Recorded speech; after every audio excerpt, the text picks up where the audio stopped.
Today, our baby shark plants will class enjoyed a lovely hands-on DJB Ilana Remix. The little ones practice holding a watering can, gently watering their plants, and observing the fresh green leaves.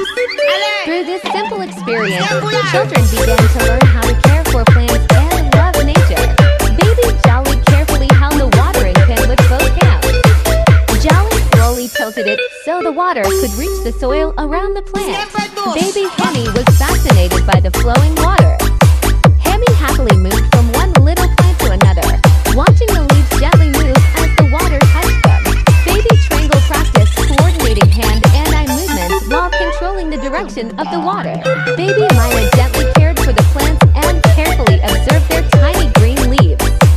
Mina excitedly pointed out the beautiful leaves to the teacher.